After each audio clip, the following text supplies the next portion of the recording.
Bismillahirrahmanirrahim. Assalamualaikum warahmatullahi wabarakatuh. Ya. Di duha, saat duha yang cerah ini, ya, kita kembali bersua, ya, dengan tajuk yang aku tawarkan untuk kalian semuanya, yaitu apa kabar Muhammadiyah dan NU, ya, dari apolitik sampai politik kebablasan, ya. Semuanya tentunya, ya, behind screen-nya itu bertitik tolak dari apa yang terjadi, katakanlah apa ya, kita pakai bahasa apa, geger, ya, kalau kata orang Jawa geger.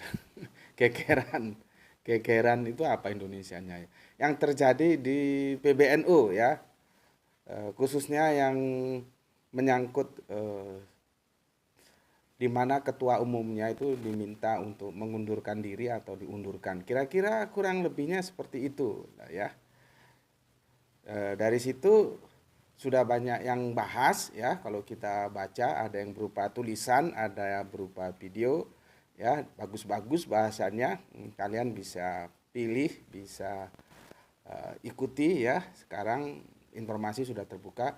Dan aku coba akan membahasnya dari sisi yang lain yang belum pernah dibahas, ya, yaitu sekaligus, ya, bukan hanya NU tapi juga Muhammadiyah, ya. Jadi satu tarikan napas gitulah, ya.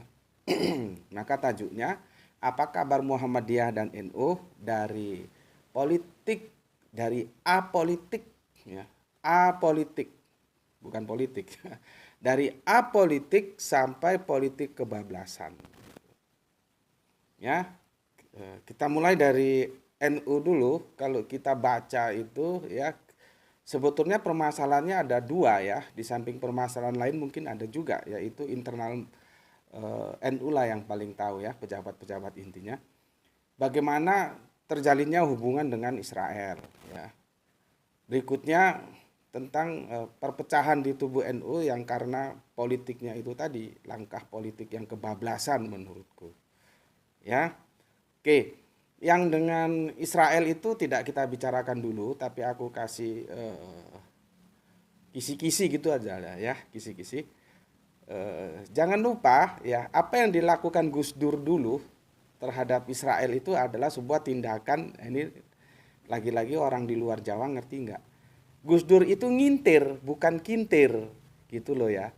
Gus Dur itu, tapi kan Gus Dur itu cuek, mau orang bilang apa aja dia kagak kagak ada urusan, maka dia tidak pernah menjelaskan tentang kebijakan politik yang dia ambil itu sebetulnya begini loh, gitu. Dia nggak pernah jelaskan. Sebetulnya kalau itu dia jelaskan, rakyatnya pada waktu itu dia presiden, ya, itu akan tahu dan bisa menerima. Tapi ya itulah karakter seorang Gus Dur dan kita harus terima memang seperti itu adanya, ya. Jadi terkait dengan Israel, sejak dia jadi ketua PBNU dan kemudian menjadi presiden, dia itu ngintir bukan kintir, ya. Nah, sekarang diteruskan oleh generasi berikutnya. Apakah dia ngintir atau kintir, ya, karena beda orang ngintir dan kintir, ya. Alasannya begini, sampai akhirnya yang kita tahu peristiwa yang dalam tanda kutip kudeta, Gus Dur lengser dari kekuasaannya, tidak pernah terbuka yang namanya hubungan diplomatik resmi antara Indonesia dan Israel, ya, tidak pernah dibuka. Sebetulnya kalau Gus Dur mau apa sulitnya dia langsung buka, ya. Itulah politik canggih yang dimainkan Gus Dur, ya. Sementara pengikut-pengikutnya ini tidak belajar dari apa dan bagaimananya Gus Dur tentang politik ngintirnya bukan kintir. Oke, itu kita abaikan dulu, ya. Kemudian kita masuk ke yang ranah politiknya dulu, ya. Ranah politiknya. Maka aku akan berawal dari Muhammadiyah. Muhammadiyah ini disibukkan oleh, bukan itu tidak bagus, bagus juga sih, ya. Disibukkan oleh mengurusi dua hal, kesehatan, ya, kesehatan eh, rakyat Indonesia lah, gitulah gampangnya, karena juga yang berobat ke sana kan siapa saja boleh, bukan hanya yang punya kartu anggota Muhammadiyah. Bahkan kontribusi Muhammadiyah terhadap pemerintahan ini dalam menangani kesehatan juga harus kita acungin jempol, terkait lagi dengan kasus, katakanlah kasus BPJS itu ya, aku dengar kan akhirnya kan pemerintah berhutang atau gimana itu dan diputihkan atau gimana itu, nanti bisa kita cari informasinya ya. Jadi itu ngurusi kesehatan, rumah sakit dibangun di mana-mana supaya manusia Indonesia sehat gitu ya. Kemudian mengurusi pendidikan supaya anak bangsa ini cerdas, maka dibangunlah lembaga pendidikan ya, madrasah ya, ma itu tempat, darosa itu belajar, jadi madrasah tempat belajar dibangun mulai dari tingkat PAUD sampai universitas dan itu tersebar di mana-mana ya. Itu bagus saja, bukan sesuatu yang jelek ya, tetapi ada yang dilupakan oleh Muhammadiyah. Muhammadiyah lalu mengambil jarak dengan politik yang aku kasih istilah apolitik. Dia cari aman. Dia cari aman ya, tidak bermain politik, sibuk ngurusi pendidikan dan kesehatan, jadinya apolitik. Ya. Nah, sementara yang NU ini dia bermain politik. Yang sampai kebablasan, sampai dukung-mendukung. Makanya orang penting di NU Jawa Timur ini akhirnya kan dipecat itu, Kiai MM itu ya.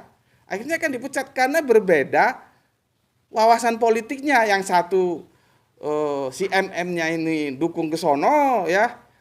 Ketua NU-nya bersama jajaran teresnya dukung ke sini. Jadi nggak satu. Akhirnya terjadi pemecatan seperti itu. Ya. Dan menurut aku ya, kedua-duanya ini bermasalah. Yang satu apolitik, yang satu bermain politik, kebablasan lagi. Akhirnya seperti itu. Ya. Jadi yang ideal bagaimana?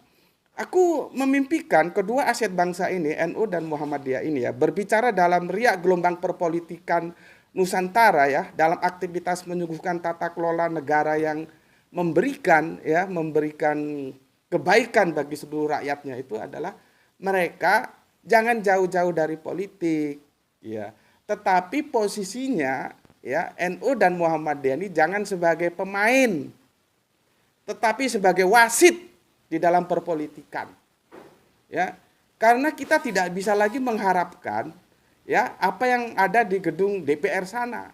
Secara demokrasi kan seharusnya DPR itu ya itu menjadi oposisi, yang kita kenal sebagai legislatif itu oposisi, nanti eksekutif itu kan pelaksana pemerintahannya, yang memegang pemerintahan. Tetapi bagaimana DPR itu yang ada hak dia tentang controlling ya, budgeting dan legislasi, itu kita fokus yang controlling. Bagaimana dia akan mengkontrol ketika ketua partainya diiming-imingi kekuasaan dan ditarik masuk dalam pemerintahannya, dia masuk dalam pusaran pemerintahan ya oleh presiden yang terpilih, ya terus terang di DPR menjadi melempem. Kita tidak bisa lagi mengharapkan bagaimana DPR itu harus berfungsi. Sebetulnya dalam demokrasi enggak begitu. Yang kalah ya sudah nerima, jadi masuk dia gedung DPR menjadi legislatif ya, mengkontrol yang eksekutif yang menang memegang pemerintahan. Tapi kan yang ada di kita kacau. Lah kalau ketua partainya sudah diiming-imingin dan mau masuk dalam kabinet, apakah anak buah partai yang ada di parlemen berani menggonggong? Tentunya tidak. Maka kita berharap apa yang terjadi di ekstra parlementer, di luar parlementer ya, berupa kekuatan moral atau moral call gitulah, yang itu bisa kita harapkan dari NU dan Muhammadiyah.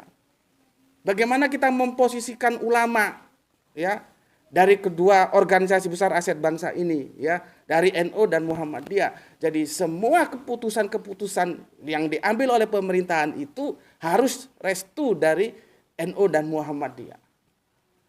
Itu baru cakep gitu lah. Jadi misalkan bikin wus seperti yang sekarang terjadi.